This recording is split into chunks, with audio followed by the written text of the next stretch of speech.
샬롬. 한 주간 평안하셨습니까? 오늘은 사역박람회 두 번째 주일입니다. 우리를 부르시는 하나님 앞에 예배로 나아가겠습니다. 보라, 밤에 여호와의 성전에 서 있는 여호와의 모든 종들아, 여호와를 송축하라. 성소를 향하여 너희 손을 들고 여호와를 송축하라. 천지를 지으신 여호와께서 시온에서 내게 복을 주실지어다. 이스라엘아, 들으라. 우리 하나님 여호와는 오직 유일한 여호와이시니 너는 마음을 다하고 뜻을 다하고 힘을 다하여 내 하나님 여호와를 사랑하라. 아멘. 우리 전심으로 하나님 아버지께 찬양을 드립시다.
고맙습니다. 고맙습니다. 이제 우리 하나님 말씀 함께 보겠습니다. 데살로니가 전서 5장 16절에서 18절에 있는 말씀입니다.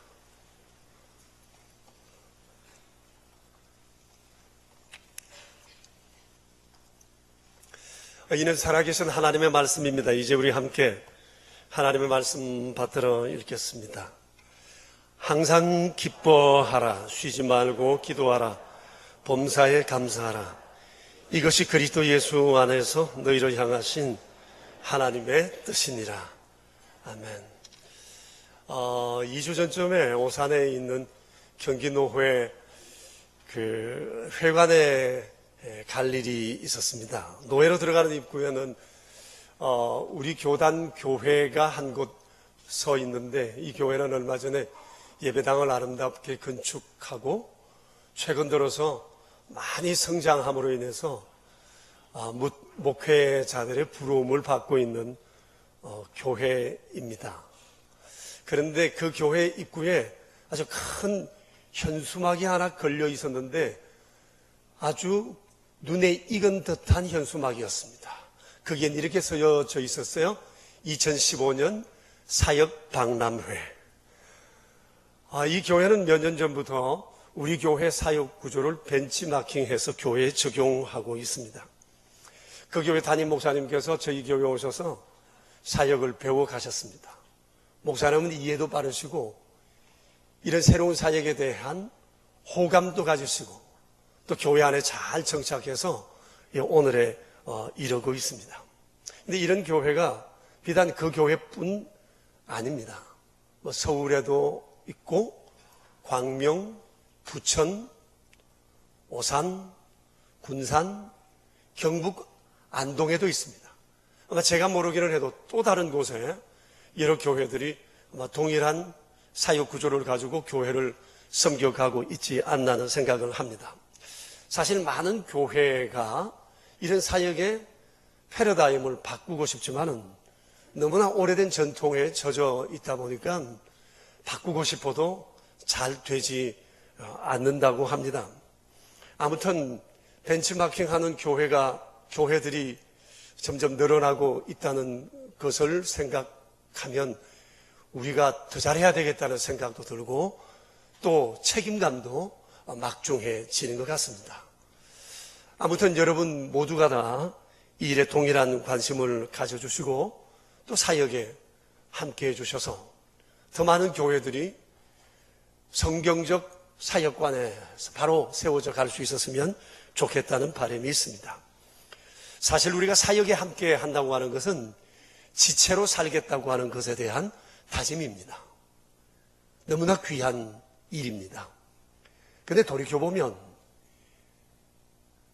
이것은 우리의 선택사항이 아니라 교회의 지체라면, 그리스도인이라면 마땅히 해야 할 의무와 책임이라고 하는 사실입니다. 여러분 지난주에 말씀 기억하잖아요. 우리 많은 사람이 그리스도 안에서 한 몸이 되어 서로 지체가 되었다. 그 주님 말씀하셨습니다. 예수님을 구주로 영접하는 순간 우리는 자동적으로 예수님과 한 몸이 되었습니다. 그리고 이 다양한 우리가 한 지체가 된 겁니다. 지체가 되었다고 하는 것은 나는 내 나름대로의 기능과 역할이 있고 그 역할을 수행할 때 교회가 건강해진다고 하는 것에 대한 주님의 교회를 향한 계획이라고 말할 수가 있습니다. 그러니까 좀 이렇게 산다고 하는 것은 어떻게 생각하면 좀 부담스럽게 여겨질 수도 있습니다. 그래서 이제 많은 그리스도인들 중에 교회 생활과 신앙생활을 될 수 있으면 좀 쉽고 편하게 하고자 하는 사람들이 점점 늘어가는 것 같습니다. 예수님께서 우리에게 베풀어 주신 축복과 구원의 은혜는 늘 누리기를 원하지만 주님을 위한 희생과 헌신에는 별 관심이 없습니다. 위로만 받기를 원합니다. 오늘 우리 권사님께서 이 예배 기도를 너무나 잘 드려주셨습니다. 근데 많은 경우 우리가 개인 기도나 공적인 기도를 할 때 보면 전부 다 기도가 나 자신에게 집중되어 있을 때가 많습니다. 잘 펴게 하시고, 형통하게 하시고, 위로받게 하시고, 내 마음 만져주시고, 내 눈물 닦아주시고, 이런 기도가 주를 이룹니다. 주여, 제가 여기 있으니 저희를 받아주세요. 주여, 말씀하소서. 주님을 경축합니다. 무엇을 바라보아야 합니까? 뭐 이런 기도는 별로 없다는 것은 큰 아쉬움이 아닐 수가 없습니다. 여러분, 본 회프라고 하는 분에 대한 얘기를 여러분 들어보셨을 것입니다. 20세기 세계 지성이요 양심이라 일컬어지는 분이신데, 그분이 신학자고 목사님이어서 우리 기독교인으로서는 큰 자부심이 아닐 수가 없습니다. 이분은 30대 초반에 히틀러에 대항해서 독일 고백교회를 이끌었습니다. 히틀러를 암살하고자 하는 것에 대한 열의는 일었었지만 사전에 발각이 되어서 형장의 이설로 사라지는 안타까움이 있었더랬습니다. 그분의 삶을 두고 그분이 한 말이나 여러 가지 논문이나 의록을 두고 수많은 사람들이 신불신을 막론하고 얼마나 귀하게 여기고 존경에 맞이하는 분인지 모릅니다. 그런데 보네포 당시에 독일의 많은 기독교인들이 보네포가 이끄는 독일 고백교회와는 다른 길을 걸었습니다. 좀 더 쉽고 편하게 살고자 하는 쪽을 향해 나아갔다고 하는 겁니다. 보네포는 이런 신앙의 태도를 두고 값싼 은혜라고 불렀습니다. 다시 말하면 하나님의 은혜를 아주 사구려로 취급한다는 얘기입니다. 주님이 우리에게 주신 구원의 달콤함에 대해서는 관심이 많지만은 주님을 향한 헌신과 책임에는 무관심하다고 하는 것을 꼬집은 얘기라고 말할 수가 있습니다. 왜 전 국민이 그리스도인인 독일에서 히틀러 같은 이런 괴물이 나가는가? 그것은 지금 독일 교인들이 값싼 은혜에 집착하고 있기 때문이다. 하나님이 우리에게 주신 은혜가 구멍이 나기 때문이라고 그는 얘기를 했습니다. 여러분, 오늘날은 어떨 것 같습니까? 별반 다르지 않습니다. 지금 세계 기독교가 많이 약화되어 있습니다. 우리 대한민국 기독교회도 마찬가지입니다. 왜 그럴까요? 많은 사람들이 얘기합니다. 시대가 너무 악해졌다고요. 윤리가 땅에 들어졌다고요. 또 기독교인들의 비윤리성, 이것이 결국은 기독교의 대사회적 이미지를 실추하게 되었다고요. 포스트 모더니즘, 종교다원주의, 물질주의, 극도의 이기주의, 과학만능, 이런 것들이 사람들로 하여금 기독교에 떠나가게 하고 기독교를 약화시키고 있다고 얘기합니다. 맞습니다. 그런데 여러분, 이것이 오늘날 이 시대의 상황만은 아닙니다. 아담 이후에 지금까지 역사 속에는 언제나 그 시대는 그 시대에 포스트 모더니즘이 있었고 종교다원주의가 있었고 과학만능주의와 물질주의가 있었습니다. 그럼에도 불구하고 그런 시대는 기독교는 그 흙탕물을 뚫고 나아가는데, 오늘날 왜 우리는 환경을 탓하면서 이런 환경 속에 매몰되어져 가고 있는가? 그 이유가 뭐일 것 같습니까? 값싼 은혜를 추구하고 좀 더 쉽고 편하게 그리스도를 믿으려고 하는 이런 나약하고 환경에 안주하고자 하는 이런 마음 때문이 아닌가 우리가 생각해 보아야 할 것입니다. 어느 날 예수님께서 주님을 따르는 자들에게 이렇게 말씀하셨습니다. 아무든지 나를 따라오려거든 자기를 부인하고 날마다 제 십자가를 지고 나를 따를 것이라고 했습니다. 십자가를 지고 주님을 위한 희생과 헌신을 각오하고, 그렇지만 이것이 부담되는 사람들은 모두 다 주님을 떠났습니다. 지극히 소수만 끝까지 주님을 따랐습니다. 비록 숫자는 적었지만 그 남은 자를 통해서 주님은 놀라운 일을 행하셨습니다. 여러분 기억하셔야 합니다. 능력은 헌신에서 나옵니다. 그리고 그 헌신이 거룩한 인격을 만들어 간다고 하는 것입니다. 우리의 이 사역, 우리가 지금 하고자 하는 이 교회 사역은 우리로 하여금 값싼 은혜에 떨어지지 않게 하는 최소한의 장치라는 사실을 기억해야 합니다. 교회 안에서 사역조차도 하지 아니하면 우리는 언제나 쉽고 편한 기독교인이 되기 쉽고, 이것은 결국 은혜의 구멍을 뚫어서 나로 하여금 이 세상에 휩쓸려가는 존재가 되고 말게 할 거라고 하는 사실입니다. 그렇기 때문에 사역을 하는 일에 대해서 우리가 가볍게 여겨서는 안 된다고 하는 것입니다. If only 정우군이라고 여러분 들어보셨을 텐데, 만일 그때 그렇게 했더라면 좋았을 것을 하면서 아쉬워하면서 두고두고 후회하는 심리적 상태를 일컫는 말이에요. 여러분 아마 돌아보시면 그런 일들이 내게도 참 많다고 생각합니다.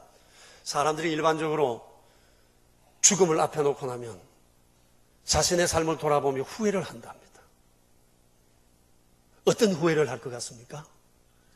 대체적으로 한 4가지 정도를 후회한다고 하는데요. 첫째는 좀 더 참을 걸이라고 하는 후회를 한대요. 대체로 많은 사람들이 불행해지는 이유가 바로 여기에 있습니다. 그때 조금만 더 참았으면 좋았을 것을 참지 못해서 결국은 일을 그르친 경우가 너무 많아요. 그래서 가슴 아파하며 후회합니다. 그때 내가 조금만 더 참았더라면 이런 어려움이 없었을 텐데 라는 생각을 갖습니다. 두 번째는 좀 더 베풀 걸 하면서 후회한답니다. 내게 도움의 손을 내미는 사람들에게 내가 좀 더 그들을 품어줄 걸, 그 손을 잡아줄 걸. 막상 죽음을 앞에 놓고 보니까 지금 내 가지고 있는 거 짐 싸서 가져갈 것도 아닌데, 긍휼을 베푸는 자에게 주의 긍휼이 있다 말씀했는데 나는 너무나 긍휼이 없었다는 사실에 대해서 후회를 한답니다. 그리고 매사를 좀 더 좋게 볼 걸 이라면서 후회한답니다. 왜 그토록 가시도치 말을 했을까? 짜증내고 시기하고 다투고 할 것 없었는데 왜 나는 사람들을 있는 그대로 보지 못했을까? 이것이 그에게 가슴에 못 박고 후회가 된다고 합니다. 또 4번째는 그때 내가 그 일을 할 걸, 그때는 왜 그렇게 핑계가 많았을까? 그래서 그 좋은 세월 다 보내고 해야 할 일조차도 못한 채 내가 오늘 여기에 누워있는가, 이 사실을 두고 후회한대요. 우리에게도 이런 후회가 있을 수 있습니다. If only 정욱은 그래서 생기는 겁니다. 그런데 여러분, 우리가 후회하지 않은 길이 있어요. 그것은 하고 싶은 일을 하는 것이 아니라 마땅히 해야 할 일을 우선하고 그 일을 찾아 행하는 겁니다. 이런 일들이 쌓이면 최소한의 후회가 줄어들 거라고 생각합니다. 저는 우리 사랑하는 명성교우들이 될 수 있는 한 최소의 후회를 하기 위해서 여러분을 돕고 싶습니다. 사역의 현장으로 오시기를 바랍니다. 여러분 중에 혹 아직까지도 내가 무슨 사역을 해야 될지에 대해서 결정을 하지 못한 분들에 대해서 제가 오늘 한 자매님의 사례를 여러분에게 소개해 드리려고 합니다. 지난 주간에 용인시 처인구에 있는 본구이 2호점을 오픈하게 된 김윤정 자매인데요. 자매님의 가족은 지난해에 우리 교회에 등록을 했는데 그동안 교회 사역을 잘 하지를 못했습니다. 그런데 그 자매님이 금주에 사역을 결정하게 됐다는 얘기를 이번에 개업신방 갔을 때 그 경위를 잠깐 얘기하는 것을 들었어요. 그날 우리가 신방을 갔을 땐 식당은 아직까지 오픈하기 전이었어요. 남편 되는 김영호 집사가 그럽니다. 이제 예배를 마치고 오는 신방원 분들에게 먼저 식사를 대접하고 난 다음부터 일반 손님들에게 우리가 음식을 팔 거라고. 그 마음 씀씀이가 무척 고마웠습니다. 존중받고 있구나는 생각을 갖게 되었어요. 식당은 아주 넓었습니다. 저렴하고 질 좋은 불고기를 6.25 이후에 제가 참 그렇게 맛있는 불고기를 먹은 것 같습니다.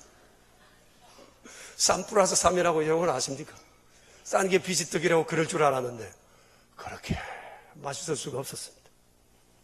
제 생각에 보라동에도 있고 이제 또 처인구까지 같이 개업을 했으니까 이 부부가 참 바쁘겠구나. 이 신앙생활을 제대로 할 수 있을까라고 생각을 했는데 의외의 얘기를 하는 거예요. 이번 2호점을 내면서 자매님은 현장에 나가지 않기로 했다는 겁니다. 더 바빠질 것 같지 않습니까? 그래서 한 곳은 남편이, 한 곳은 아내가 책임질 줄 알았는데 아주 의외였어요. 남편들은 김영호 집사가 그러더랍니다. 대신 당신은 기도로 도와달라. 그래서 제가 그랬죠. 아예 교회 기도실 하나 전세 내시라. 이 자매님이 이제 저도 식당에 나가지 않으니까 교회 사역을 뭐 해야 될까 고민하고 마음에 결정했다고 그럽니다. 자기가 식당 일을 해봤고 또 큰 식당도 운영을 해봤기 때문에 아마 식당 사역을 하는 게 좋겠다고 생각을 했대요. 식당 사역 가운데서도 일주일을 쭉 살펴보니까 제일 바쁜 날이 화요일일 것 같더랍니다. 그래서 화요일 날 식당 사역을 하겠다고 마음을 먹었답니다. 아주 듣던 중 반가운 얘기였습니다. 여러분 어떻습니까? 한 자매님의 사역 선택의 과정을 제가 여러분에게 말씀드렸습니다. 자매님이 잘 선택한 것 같지 않습니까? 여러분 사역 선택 마음먹이 달렸습니다. 찾아보면 할 수 있고 나도 할 수 있습니다. 그리고 사역 어렵지 않습니다. 겁낼 것 하나 없습니다. 제가 오늘 여러분들에게 최고의 사역 기술을 가르쳐 드리려고 합니다. 제가 말씀하는 대로만 하시면 여러분 절대 사역 두려워할 것도 없어요. 사역이 정말 기쁘고 즐겁게 될 것입니다. 자, 사역을 하실 때 항상 기쁘게 하세요. 그리고 늘 기도로 하나님께 물어가심히 하세요. 그리고 범사에 감사하며 행하십시오. 오늘 성경을 보세요. 이것이 그리스도 안에서 우리를 향하신 하나님의 뜻이라고 그래요. 여러분 하나님의 뜻이라고 했으니 더 이상 다른 말 할 것 없어요. 재주가 얼마나 많으냐, 능력이 있느냐, 열심히 있느냐, 이것보다 더 중요한 것이 뭐냐? 늘 기쁘게, 늘 기도하며 범사에 감사하며 행하는 겁니다. 이것이 최고의 사역 기술이에요. 가장 효과적인 일입니다. 아무리 여러분 좋은 일이라 해도, 주님 일이라고 해도 이거 없으면 스트레스 받습니다. 힘듭니다. 복장 터지는 일들을 순간순간 경험하게 될 겁니다. 교회 일뿐만 아닙니다. 세상의 모든 일, 하나님께서 우리에게 준 일터도 마찬가지입니다. 사역의 기술 다른 것 아닙니다. 이것만 있으면 여기는 엄청난 시너지가 생기게 될 것입니다. 우리가 매사 무슨 일을 하든지 늘 기쁘게 기도하며 감사하며 하게 될 때 이것이 하나님께 영광이 되고 교회의 기쁨이 되고 우리 모든 성도들의 자랑이 될 거라고 생각을 합니다. 그렇기 때문에 여러분 지금도 사역하시지만 앞으로도 사역을 하시면서 항상 기쁜 마음으로 사역하시길 바랍니다. 그래야 지루하지 않아요. 오래 일할 수 있어요. 쉽게 지치지 않아요. 기쁘게 사역해야 머리도 잘 돌아가요. 좋은 생각을 하게 되고 창의적인 생각이 나오고 그리고 좋은 결과를 우리가 경험하게 될 겁니다. 철학자 아리스토텔레스가 그의 행복론에서 이런 얘기를 했습니다. 참으로 행복한 것은 어떤 일을 하느냐는 데 있는 것이 아니라 그 일을 내가 자원하여 하는가에 있다 그랬습니다. 일은 자원할 때 기쁨이 있고 행복이 있습니다. 또 여러분 이런 말씀 아시죠? 천재가 노력하는 사람을 이길 수 없고 노력하는 사람은 기쁘게 일하는 사람을 이길 수 없다고요. 실제입니다. 기쁨이 없으면 효과가 나타나지 않습니다. 일하면서도 힘들 수밖에 없습니다. 그래서 기쁘게 일하는 것, 자원하여 일하는 것, 이것이 얼마나 중요한지 모릅니다. 그런데 문제가 있습니다. 기뻐할 거리가 있어야 기뻐하죠. 기뻐하고 싶은데 내가 기뻐하고 싶다고 기뻐해지는 것이 아니잖아요. 기뻐할 게 있어야 하잖아요. 이러면 기쁨이라고 하는 것에 대한 사전적인 의미가 이런 겁니다. 마음에 벅찬 느낌이 있어서 그 즐거운 기색이 얼굴에 나타나는 것, 이게 기쁨이랍니다. 그러니까 사람이 기뻐하기 위해서는 내 마음에 먼저 뭐가 와닿는 게 있어야 돼요. 와닿는 즐거운 그 무엇이 있어야 돼요. 이게 있으면 감출 수가 없어요. 내 안의 기쁨이 얼굴로 저절로 드러나는 겁니다. 이런 것도 없는데 매일 웃고 다니면 이건 미친 사람이죠. 그런데 주님께서 우리에게 뭐라고 그러세요? 항상 기뻐하라 그러세요. 일반적으로 생각하면 이거 가당치 않은 명령입니다. 그런데 주님은 항상 기뻐하라고 말씀하셨습니다. 여러분, 하나님께서 우리에게 이거 터무니없는 명령을 하셨을까요? 여러분 한번 돌아보십시오. 우리가 항상 기뻐할 이유가 뭐일 것 같습니까? 여기 기뻐한다는 단어의 헬라 원어는 카라라는 단어입니다. 이 카라라는 단어와 응원을 같이 하는 단어가 여럿 있습니다. 은혜를 일컫는 카리스, 복을 말하는 카리스트, 성찬을 일컫는 유카리스트, 그다음 감사라는 의미의 유카리스티아. 자, 여러분 보세요. 방금 제가 여러 단어를 얘기를 했지만 이 모든 것은 예수님과 관련이 있는 단어입니다. 우리가 왜 기뻐해야 하는가? 예수님 때문에 기뻐하는 겁니다. 예수님으로 인해서 내게 복이 왔어요. 은혜가 왔어요. 믿음이 생겼어요. 속죄함이 있어요. 예수님 때문에 하나님과 내가 하나가 되었어요. 미래를 약속받았어요. 주님이 여기 계세요. 모든 것이 예수님으로 말미암아 내게 이 모든 일들이 이루어졌어요. 예수님 때문에 우리가 감사할 수밖에 없다는 거예요. 그 예수님이 내 안에 있을 때 우리는 주체할 수 없는 이 기쁨을 누리게 되는 겁니다. 카라, 카리스트, 카리스, 카리스트, 유카리스트, 유카리스티아. 다 동일한 의미의 단어인 것입니다. 여러분, 제가 그랬습니다. 예수 믿고 나서 제가 기쁨을 주체할 수가 없었습니다. 내 안에 기쁨이 차오르는데 잠을 잘 수가 없어요. 너무 기뻤어. 이 감격이 내 안에 막 차오르는데 견딜 수가 없어요. 아마 제가 100일 동안 거의 교회에 머물러 있었던 적이 있습니다. 기도하고 성경을 품고 찬양하고 사람들에게 복음을 전하고 주체할 수 없는 기쁨이었어요. 이 기쁨이 제 가슴을 뜨겁게 했고, 이 기쁨이 제 손발을 움직이고, 이 기쁨이 저로 하여금 나아가게 했고, 이 기쁨이 저로 하여금 신학의 길까지 이끌어다. 그 기쁨은 지금도 제 안에 넘치는 기쁨으로 자리하고 있습니다. 아마 여러분들도 그랬을 겁니다. 예수 믿고 난 사람들에게 특징이 하나 있으면 기쁘다는 거예요. 뭐 생긴 게 아닙니다. 이것저것 내 손에 있는 게 아닙니다. 뭘 잡은 것도 아니에요. 환경은 변함입니다. 왜 내가 이렇게 기쁘죠? 왜 이렇게 좋죠? 사람들은 묻습니다. 무슨 좋은 일이 생겼냐고. 변화는 하나예요. 그리스도를 만났다는 기쁨입니다. 여러분 그렇죠? 그런 경험이 있으시죠? 주님을 만나고 났을 때 제일 먼저 내게 벌어지는 상황이 뭐예요? 기쁘다는 거예요. 웃음이 있다는 겁니다. 즐겁다는 겁니다. 그 속에 희망이 생겨요. 주님이 주신 기쁨은 세상에서 얻는 기쁨과 다릅니다.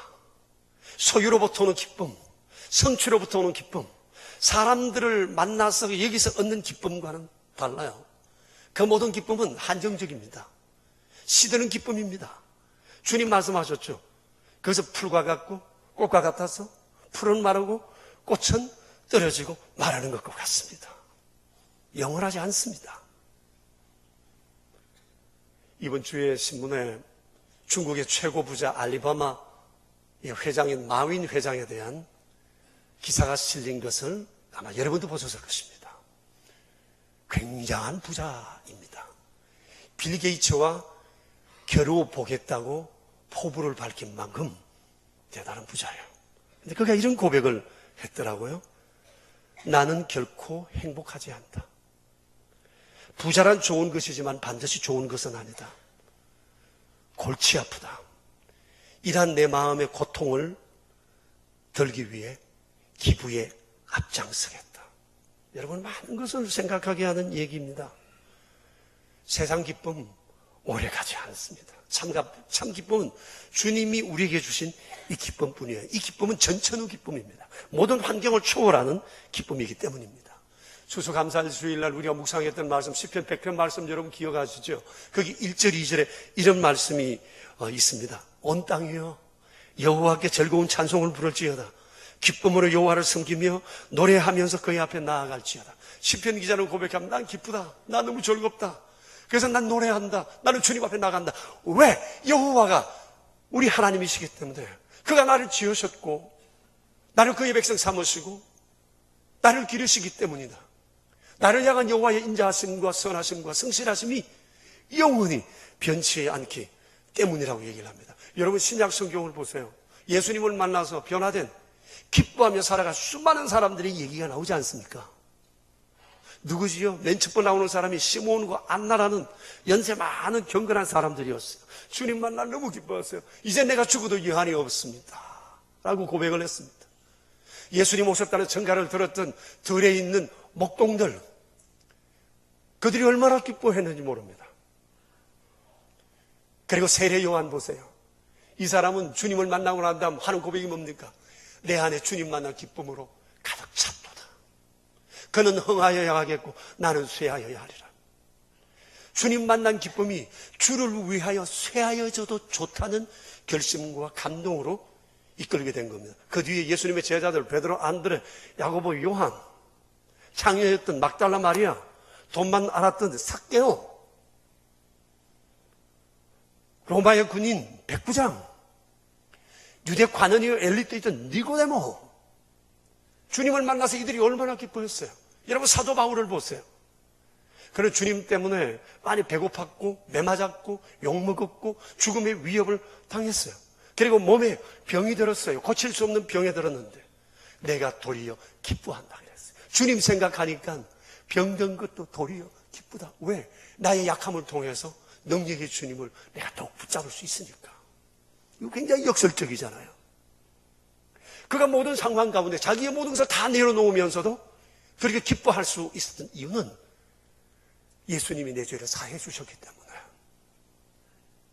하나님의 자녀가 되었기 때문에, 그리고 이 거룩한 일에 이 죄인이 서임받을 수 있기 때문에, 하나님의 거룩한 일에 내가 조금이라도 보탬이 될 수 있다는 것, 이것이 너무너무 감사해서 죽도록 충성하겠다고 고백을 하고 다른 사람들에게도 죽도록 충성하라고 얘기를 했던 것입니다. 그리스도가 내게 베푸신 이 기쁨이 우리를 움직입니다. 이거 없으면 움직여지지 않습니다. 억지로 하는 것은 힘이 들어요. 노력으로 안 돼요. 일한다는 것 자체가 스트레스가 돼요. 주님이 내게 주신 이 기쁨이 나를 움직여요. 은혜가 나를 움직여요. 은혜가 일을 하게 해요. 은혜가 나를 감동케 하면 이 기쁨으로 우리가 무엇이든지 할 수가 있는 것이에요. 여러분, 우리 모든 그리스도인들 안에는 결코 쇠하지 않는 이 기쁨이 있어요. 그래서 여러분 무슨 일을 하실 때든지 주님만 생각해요. 사람 생각하지 마세요. 사람 생각하면 힘들어요. 어려워요. 환경도 생각하지 마세요. 있다 없다 그것도 생각하지 마세요. 주님을 생각하세요. 주님이 누구신지, 나와 어떤 관계에 있는지, 주님이 왜 나를 여기에 세웠는지, 나를 불러내셨는지, 이거 생각하면 그 속에 힘이 생겨요. 일할 용기가 생겨요.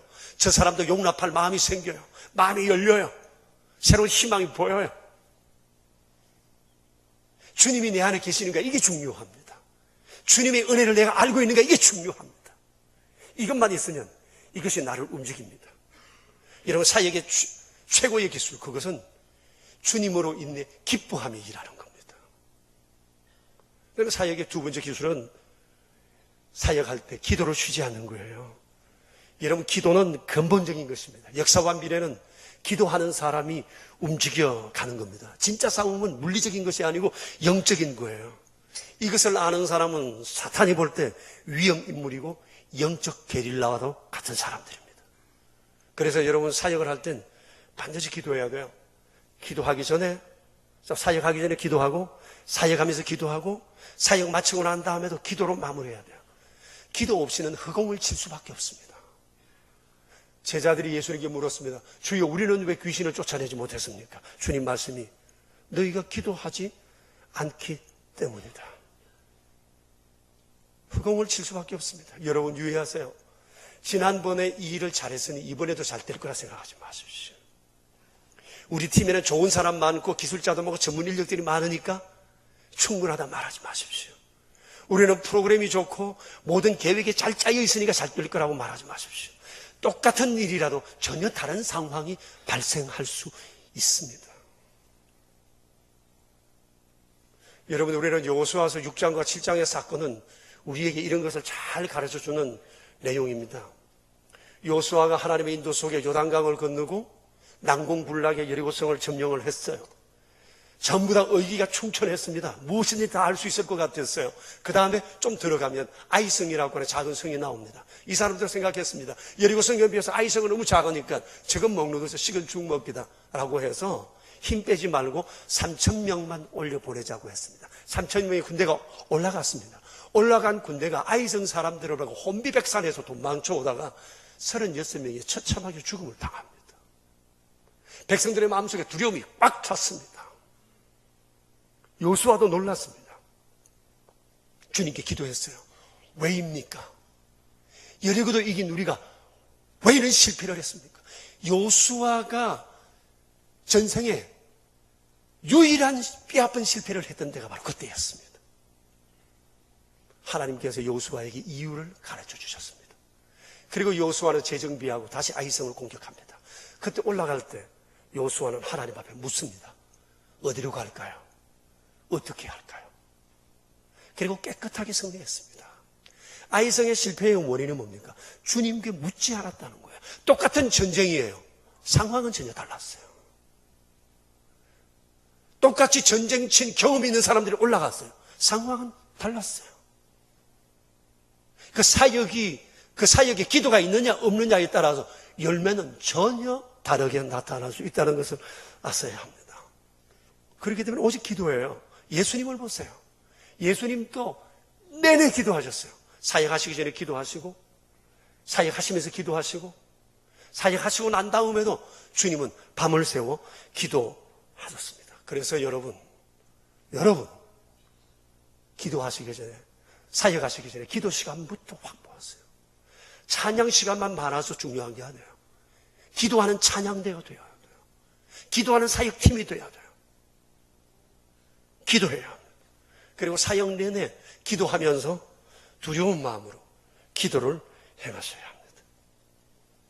그리고 사역의 기술 세 번째는 사역을 하되 범사에 감사하는 것을 잊지 말아야 됩니다.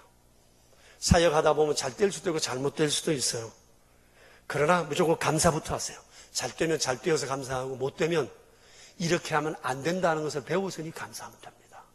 그리고 기도했는데도 안 됐으면 이건 주님의 또 다른 뜻이 있다고 주님을 믿고 감사하셔야 됩니다. 그리고 우리의 삶을 돌아보세요. 삶이 굉장히 복합적이잖아요. 오늘 내가 실패한 것이 계속 실패로 이어지는 것이 아니라 오늘 실패가 나중에 내게 유익한 교훈이 되는 경우가 많잖아요. 주님 그러셨어요. 모든 것이 합력하여 선을 이루신다고요. 그래요. 사역은 복합적이에요. 우리의 삶은 복합적입니다. 그렇기 때문에 무슨 일이 우리 뜻대로 안 된다고 해서 불평하지도 말고 누구를 탓하지도 마세요. 누구 때문도 아닙니다. 감사하면 감사가 감사를 불러오게 될 줄 믿습니다. 그리고 일할 수 있음을 감사해야 됩니다. 일하고 싶어도 할 수 없는 사람이 많아요. 하나님께서 나를 주의 일에 끼워주셨음을 감사해야 돼요. 사도 바울처럼 나 같은 죄인이 하나님의 일을 조금이라도 감당할 수 있는 것이 너무너무 감사하다. 그 죽도록 충성하고 나를 종으로 불러달라고 그렇게 얘기하면서 바울이 한평생을 살지 않았습니까?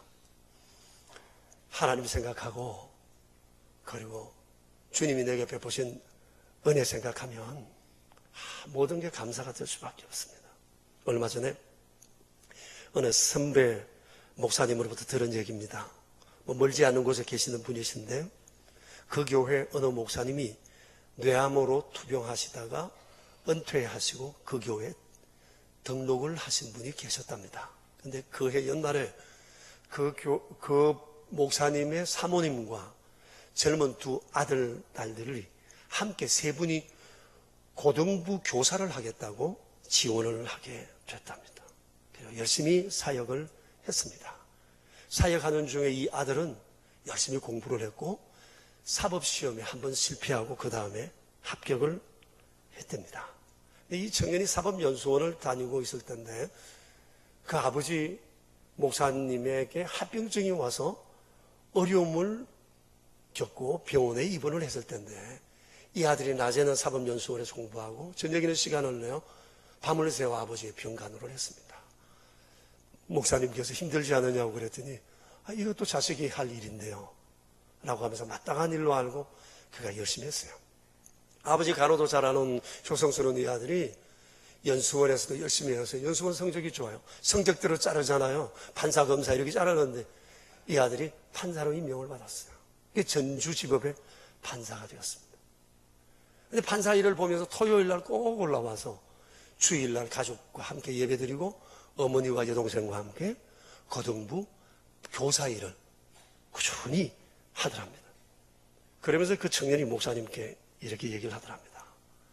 하나님께서 우리가 가장 어려울 때 이 교회에 와서 거등부 사역을 하게 하셨습니다.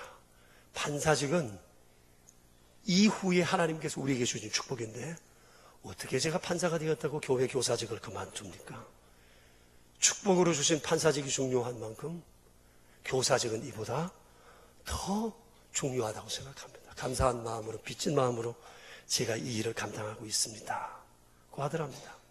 제가 이 얘기를 들으면서 이야, 젊은 사람이 어쩌면 이리도 고운 마음을 가졌느냐, 참 부끄럽고 한편으로는 부러운 마음이었습니다. 교회에 있는 젊은이들마다 이런 하나님의 은혜를 아는 사람으로 가득하다면 우리 한국교회의 교인들이 이 젊은이가 가진 이 믿음과 은혜와 겸손의 마음을 가진다면 교회는 이 땅에 분명한 희망이라고 저는 생각합니다. 우리 안에도 이 은혜가 있었으면 좋겠어요. 이 하나님의 은혜를 아는 마음이 있으면 좋겠습니다.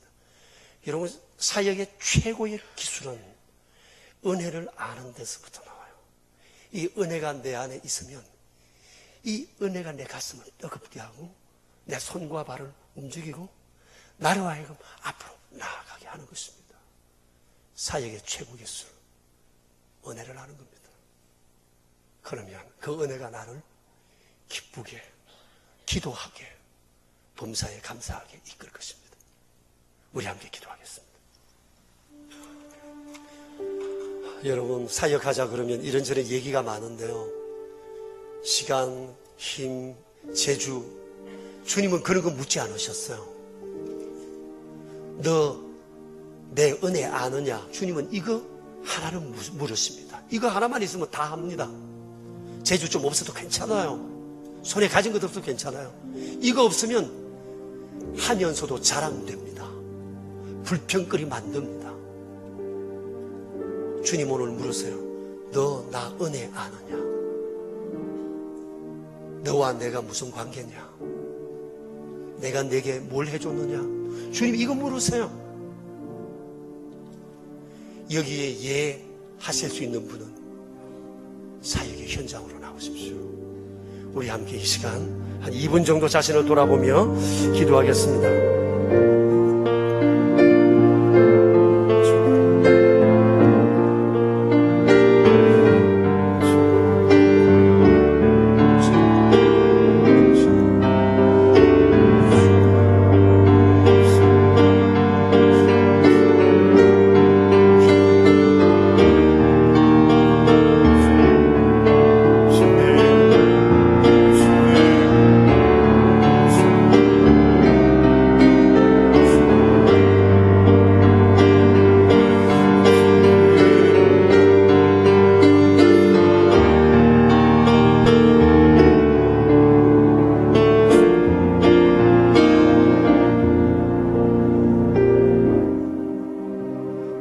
주님, 진흙 같은 저희를 빚어 이렇게 아버지 아들 딸 되게 하셨습니다. 돌 감람나무였던 저희를 그리스도 우리 주님께 접붙여 참 감람나무가 되고 주의 거룩한 자녀 되게 하신 것 감사합니다.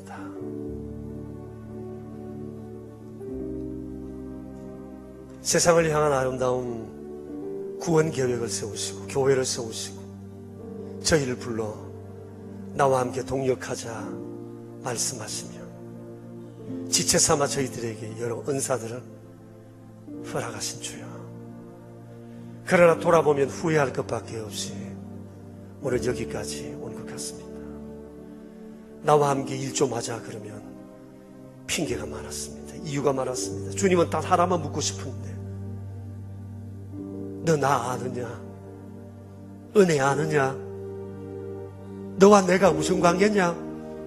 이거 하나만 있으면 되는데 우리는 엉뚱한 것을 핑계 삼고 이유를 댑니다. 그럼에도 불구하고 못난 저희를 또 부르시고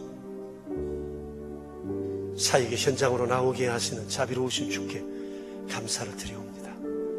주님, 우리의 인생을 더 이상 허비하지 않게 하시고 후회하는 인생 되지 않도록 저희를 인도해 주시옵소서.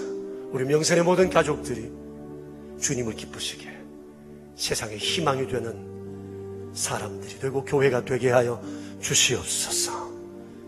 우리 구주 예수 그리스도 이름으로 기도합니다. 아멘. 자비로우신 주님, 저희 안에 주님의 기쁨을 심어 주셔서 감사합니다. 날마다 이 주님 더 많이 생각하고 묵상함으로 우리에게 주신 이 기쁨과 감사와 기도가 소멸되지 않도록 주님 도와주시옵소서. 크신 은혜를 기억하는 저희들이 예물을 구별하여 주님께 올려드립니다. 우리의 정성과 감사와 간구가 담긴 귀한 예물들을 주여 기억해 주시고 저희를 더욱 주의 아름다운 도구로 사용해 주시길 바랍니다. 11조 예물, 감사 예물, 주정 헌금, 오른손 헌금, 완달라 선교 헌금, 사랑의 식탁, 그리고 장학 헌금 하나하나마다 주께서 은총을 도하여 주셔서 주의 위대한 사람들로 주님의 기뻐하시는 교회로 더러 사용해 주옵소서. 우리 구주 예수 그리스도 이름으로 기도드리오며 이제는 만왕의 왕 되신 주 예수 그리스도의 은혜와 만유의 주제가 되시는 아버지 하나님의 크신 사랑과 성령님의 교통하심이 모인 저희 무리들과 명선의 모든 가족들과 주님의 몸 되신 교회 위에 이제로부터 영원히 함께 계시옵기를 간절히 축원하옵나이다. 아멘.